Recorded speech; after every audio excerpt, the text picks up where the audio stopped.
ခင်ဗျားတို့မြန်မာတွေကမြန်မာပြည်တကယ်မချစ်ကြဘူးဗျကိုကျိုးစီးပွားအတ္တအတွက်မြန်မာပြည်ကိုချစ်တယ်လို့လိန်နေကြတဲ့လူတွေပုံများပါတယ်အဲ့ဒီမှာခင်ဗျားမပါအောင်နေဖို့တိုက်တွန်းပါတယ်ကျွန်တော်လည်းမပါအောင်နေဖို့ကြိုးစားပါမယ်ကျွန်တော်ဒီနေ့ကတော့ဒီတက်မတော်ကဝစီချုပ်ဗိုလ်ချုပ်မှုကြီးမင်းအောင်လှိုင်ရဲ့သူ့ရဲ့ဒါ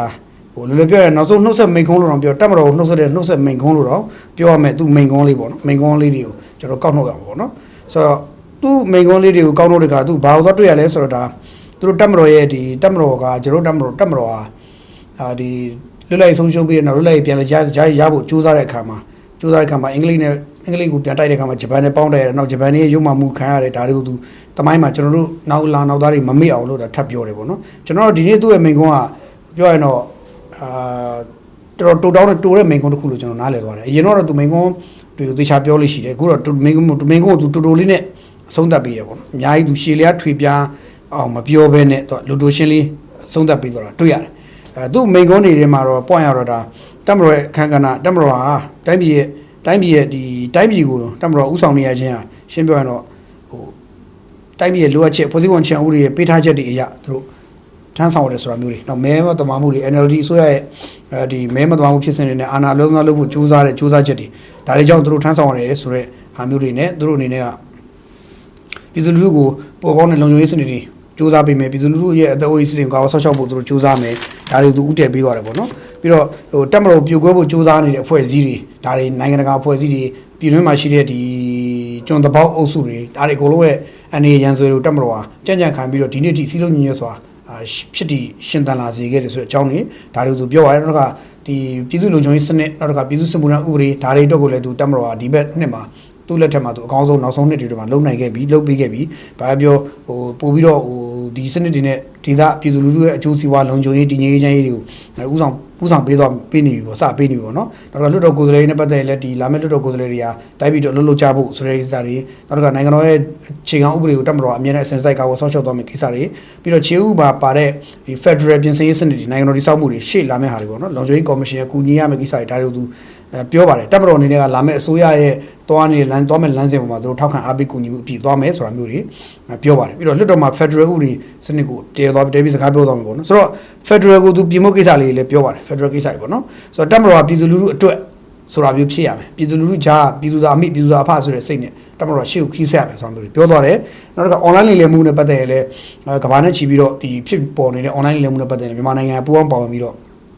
့အကြီးအကျယ်တိုက်ဖြတ်မှုတွေလုပ်နေရဆိုတဲ့အကြောင်းတွေသူဒါကိုပြောတော့ပါတယ်အဲ့တော့ပြောရင်တော့သူ့ရဲ့အနှစ်ချုပ်ကတော့တော်တော်လေးကိုသူကဒီတစ်ခေါက်မှာတော့ဟိုကျွန်တော်တို့အရင်လိုမျိုးရှေလျားထွေပြဝိဝိုင်းပြီးတော့ဘယ်လိုခေါ်မလဲအများကြီးသူဟိုအကြောင်းတွေအများကြီးပြောတော့ပဲနဲ့သူ့ရဲ့မိန်ကုန်းကိုတိုးလေးနဲ့သူပြီးသွားတာပြောသွားတာတွေ့ရတယ်ပေါ့နော်သူအဲ့လိုပြောသွားပြီးတော့ဒါတက်မတော်ဒီအဖွဲ့တက်မတော်သားတွေကိုသူနှုတ်ဆက်သွားတယ်လို့ပြောလို့ရပါတယ်တက်မတော်သူနှုတ်ဆက်သွားတယ်တက်မတော်ဆိုတဲ့ uniform ကိုသူချွတ်တော်မယ်ဆိုတဲ့အဓိပ္ပာယ်ကိုသူတွေ့ရတယ်ပေါ့နော်ဘာလို့ဒီလိုပြောလဲဆိုတော့မနေ့ကဒူးချုပ်ဦးစိုးဝင်းကမနေ့ကတော့သူ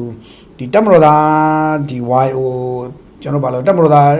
ခေါင်းဆောင်ဟောင်းနေပေါ့နော်တက်မတော်ရဲ့အကြီးအကဲဟောင်းနေတကြီးရွယ်ကိုတက်မတော်သားကြီးတွေပေါ့နော်ဗိုလ်ချုပ်ကြီးအဲပုံကိုယ်တွေကိုသူတို့ဟိုကြော့ကြတဲ့ပွဲမှာဥဆောင်တာကကြော့တာလိုက်တွေ့တာဥဆောင်တာဦးစိုးဝင်းကိုယ်တိုင်လိုက်တွေ့နေတာဥဆောင်တာတွေ့ရတယ်ဦးစိုးဝင်းရဲ့ဦးရဲဝင်းဦးရဲ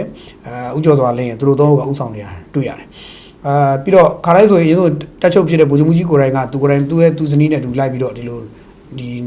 ဝိုင်းပုံကိုယ်တွေဦးသိန်းစိန်အပါဝင်ထိဆုံးကကျန်တဲ့ပုံကိုယ်တွေပေါ့နော်ကျန်တဲ့ဗိုလ်ချုပ်ကြီးငိမ့်သားဗိုလ်ချုပ်ကြီးတွေတက်မတော်ရရှိကြီးတွေပေါ့နော်သူတို့ရဲ့သင်ဆရာမြင်းဆရာတွေပေါ့ဒါတွေနဲ့ပတ်သက်ပြီးတော့လိုက်ပြီးတော့ဂါရဝပြုတဲ့အခါမှာဦးမြောင်လိုင်ကသူကိုယ်တိုင်သူဇနီးနဲ့တူလိုက်ပြုလို့ရှိတယ်ဒါပေမဲ့မနေ့ကတော့ဒူးချုပ်ဦးစိုးဝင်းကဥဆောင်ပြီးဂါရဝပြုတာတွေ့ရတယ်ပြီးရင်တော်တော်များကိစ္စတွေကိုဒူးချုပ်ဦးစိုးဝင်းကိုလွှဲပေးထားတာတွေ့ရတယ်နောက်တစ်ခုကဒီတက်မတော်သားတွေနဲ့ပတ်သက်တဲ့ဇာကားတွေရိုက်တဲ့တောင်ခမ်းဇာကားရိုက်တဲ့အဖွဲ့တွေကိုဆိုလို့ရှိရင်ကွန်ပျူတာဥကျော်စွာလင်းကွန်ပျူပေးတာတွေ့ရတယ်ပြောရင်တော့ဦးစိုးဝင်းနဲ့ဥကျော်စွာလင်းအခန်းကဏ္ဍကိုရှေ့မှာများတွေ့ရတယ်ပေါ့နော်များတွေ့ရတော့တွေ့ရတယ်ဆိုတော့အဲ့မှာဒူးချုပ်ဦးစိုးဝင်းကလည်းတက်မတော်သားငိမ့်သားရရှိကြီးတွေကိုကြော့တယ်ပွဲမှာသူဦးစိုးဝင်းကပြောသွားတယ်လာမယ့်မကြခင်မှာအစိုးရအသစ်တွေပေါ်လာဖို့ရှိအစိုးရအသစ်ပေါ်လာမယ်အစိုးရအသစ်လက်ထက်ကိုအာဏာလွှဲပြောင်းပြီးမယ်ပြီးရင်တက်မတော်မှာလည်းဒီတက်မတော်နေ့29ရက်နေ့ပြီးရင်တော့တက်မတော်မှာလည်းအပြောင်းလဲတွေရှိလာမယ်ခေါင်းဆောင်ပိုင်းအပြောင်းလဲရှိလာမယ်ဆိုတော့သူသတင်းစကားထည့်ပြောပါတယ်အဲ့တော့အဲ့ဒီသတင်းစကားရဲ့နောက်ွယ်မှာဘာရှိလဲလို့မင်းသူပြောရင်တော့တက်မတော်ကာဝစီဗိုလ်ချုပ်မှုကြီးမင်းအောင်လှိုင်နားမယ်ဆိုတဲ့အဓိပ္ပာယ်ကိုတိုက်ရိုက်တက်ရောက်သွားစေပါတယ်တိုက်ရိုက်ပို့ပြီးတော့တက်ရောက်သွားစေပါတယ်ပြီးတော့ ထိပ်ပိုင်းမှာပြောင်းလို့ရှိမယ်ဆိုကြတဲ့ဒါဓာတ်ရိုက်သေးရောက်တယ်လို့ခေါ်ပါတယ်နော်ဟိုထိပ်ပိုင်းဆိုတာထိပ်ဆုံးပိုင်းပေါ့အဲ့တက်မတော်မြည်သူဥဆောင်တည်ဖြစ်စီဘသူဥဆောင်တည်ဖြစ်စီရှေ့မှာခေါင်းဆောင်ကြီးတွေအဆက်ဆက်ကချမှတ်ခဲ့တဲ့ဒီမူဝါဒတွေကိုဆက်လက်ပြီးတော့နောက်ထပ်ခေါင်းဆောင်ငယ်တွေခေါင်းဆောင်အသစ်တွေကဆက်ပြီးတော့ဥဆောင်သွားမယ်ဆိုတဲ့ဟာမျိုးတွေကိုပြောတာတွေ့ရပါတယ်ပြောရင်တော့ဟိုလာမဲ့တက်ချုပ်အသစ်ကဘယ်သူလဲဆိုတာကိုကျွန်တော်တို့ကမှန်းလို့ရနေတဲ့သဘောတော့ရှိတယ်ကျွန်တော်ပြောလည်းပြောရင်မာသီဖြစ်စေမှန်သီဖြစ်စေကျွန်တော်ပုံမှန်လည်းရဲရဲဝံ့ခံမှန်းရင်တော့တက်ချုပ်အသစ်ကဥစိုးဝင်းဖြစ်ဖို့များပါတယ်ဥစိုးဝင်းတက်ချုပ်ဖြစ်ပြီးတော့ဒူးချုပ်ကတော့ဦးရဲဝင်းဖြစ်သွားနိုင်ပါတယ်နံပါတ်3မှာတော့ဦးကျော်စွာလင်းဆက်ရှိနေမှာပေါ့ပြီးရင်တော့တက်ချုပ်ဦးစိုးဝင်းကပြီးရင်တော့သူဒီ2နှစ်3နှစ်လောက်သူတာဝန်ထမ်းဆောင်ပေးပြီးသွားရင်သူလက်တွဲခေါ်ပြီးတင်ပေးမယ်ပေါ့ဗျာသူတွဲခေါ်တင်ပေးပြီးတဲ့နောက်2နှစ်3လောက်ထမ်းဆောင်ပေးရင်တော့ဦးစိုးဝင်းလည်းနားပြီးတော့ဦးစိုးဝင်းလည်းနားပြီးတော့သူကဒီဦးရဲဝင်းတို့မဦးကျော်စွာလင်း2ယောက်တည်းတယောက်ရဲ့လက်ထဲကိုထားခဲ့တာမျိုးလေဖြစ်နိုင်တယ်ဒါအပြင်ဦးရဲဝင်းဦးကျော်စွာလင်းကို2ယောက်စလုံးလည်းမပါတော့တဲ့နောက်ထပ်တက်မတော်အကောင်းဆောင်အသစ်တွေလည်းနောက်3 4 5နှစ်အတွင်းမှာမြင်ရနိုင်ကြီးလည်းရှိတယ်ပြောရရင်တော့ဗျာဒီဟွာအတွင်းမှာဒီလာမဲ့3 5နှစ်အတွင်းမှာပေါ့လာမဲ့9နှစ်အတွင်းမှာလည်းတက်မတော်နောက်ထပ်တက်ချုပ်အသစ်တွေထပ်ပေါ်လာနေကြီးလည်းရှိတယ်ပေါ့ဒီဂျာကာလာတက်ချုပ်တွေကတော့ခဏထိန်းတဲ့သဘောမျိုးပေါ့နော်ဦးစိုးဝင်းဆိုတာဂျာကာလာတက်ချုပ်ဖြစ်နေသူထိန်းမဲ့သဘောရှိတယ်လို့ကျွန်တော်ခံမှန်းတယ်တိုက်ပြည်တည်ငြိမ်အေးချမ်းသွားမယ်နောက်ဒီလက်နက်ကိုင်ပုံခံမှုတွေနည်းသွားပြီးတော့ NCA လည်းအားကောင်းသွားပြီဆိုရင်အကြီးကျယ်လည်းကောင်းသွားပြီဆိုရင်ဦးစိုးဝင်းကနားပြီးတော့ဦးစိုးဝင်းအောက်ကနေဒူးချုပ်ဒီမှာတက်ချုပ်ဖြစ်တာမျိုးနောက်ကနံပါတ်3ကတက်ချုပ်တက်လို့တာမျိုးဒါမှမဟုတ်နံပါတ်1နဲ့3 3လောက်နားပြီးတော့တက်ချုပ်အသစ်တွေတက်လာတာမျိုးလည်းဖြစ်လာနိုင်တယ်လာမဲ့9နှစ်အတွင်းမှာပြောင်းလဲတက်ချုပ်ပြောင်းလဲလည်းထပ်ပြီးနောက်ထပ်9နှစ်တွေမှာထပ်မြင်ရနိုင်ကြတယ်ရှိသေးတယ်ဒါကျွန်တော်ရဲ့ခံမှန်းချက်ကလေးပါဆိုတော့ဟိုဗိုလ်ချုပ်မှုကြီးကဘယ်ရောက်တော့မှလဲဆိုဗိုလ်ချုပ်မှုကြီးကတော့အားလုံးကြားတဲ့အတိုင်းပဲသူလုံးဝအပြီးနားပြစ်တာမျိုးလည်းဖြစ်နိုင်တယ်လို့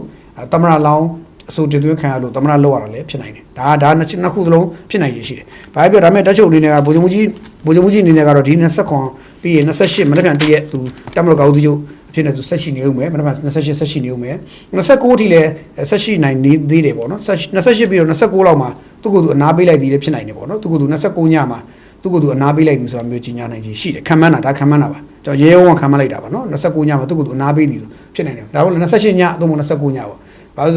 ဆို28မှာကငလင်ရှိတယ်ငလင်တစ်နှစ်ပြည့်ရှိတယ်ငလင်တစ်နှစ်ပြည့်မနက်ဖြန်28မှာငလင်တစ်နှစ်ပြည့်ရှိတော့ငလင်တစ်နှစ်ပြည့်ကိုလည်းသူတက်ပြီးတော့သူမိန်ကုန်းပြောဦးမယ်လို့ကျွန်တော်ခံမှန်းထားပါတယ်သူတတန်းတို့မှာဖြစ်ခဲ့တာရေဆိုသူပြောအောင်ပဲပေါ့နော်ခံမှန်းထားပါတယ်အဲ့ဒါပြီးရင်တော့29ကြာရင်တော့သူ28ညအသုံးမ29ကြာရင်တော့သူ့ကိုယ်သူအနားယူအောင်ကြီးညာတာမျိုးလဲဖြစ်လာနိုင်တယ်ပေါ့နော်ဒါကတော့30 31ပြီးရင်တရက်နေ့ကြာရင်သမရအသစ်ဖြစ်နေတာဝန်စထမ်းဆောင်တာမျိုးတွေလဲဖြစ်နိုင်တယ်ပေါ့နော်အဲ့တော့ဘာပြောဒီနေ့တက်ချုပ်ရဲ့မိန်ကုန်းတွေကိုမိန်ကုန်းပြန်နှထောင်မယ်တက်မတော်ရဲ့ဒီနေ့82နှစ်ပြည်တက်မတော်နေ့82နှစ်မြောက်တက်မတော်နေ့ရဲ့တက်မတော်အပြင်ဆင်ကိုကြီးချင်းအပြင်တက်မတော်တရလုံးဟာဗိုလ်ချုပ်မှုကြီးကိုတေးချာကိုဒါသူတို့ရဲ့ခေါင်းဆောင်ကိုတေးချာကိုဂုံပြုပေးသွားတယ်တေးချာကိုနှုတ်ဆက်ပေးသွားတယ်လို့ကျွန်တော်ဒီလိုမြင်ရတယ်ဘာလို့ဆိုတော့နည်းတော့မနစ်ကတစ်နှစ်ကတည်းကပိုအားကောင်းတာကိုတွေ့ရတယ်ပိုအားကောင်းခဲ့တာကိုတွေ့ရတယ်ကျွန်တော်မြင်ရတာဘာလို့ဆိုတော့သူထုတ်ပြသွားတဲ့လက်နက်တွေထုတ်ပြသွားတဲ့လေရင်တိုက်လေရင်တွေထုတ်ပြသွားတဲ့ဒီတခြားသောလူအင်အားတွေအဲ့ဒါရဲ့အစားအကုန်ကြည့်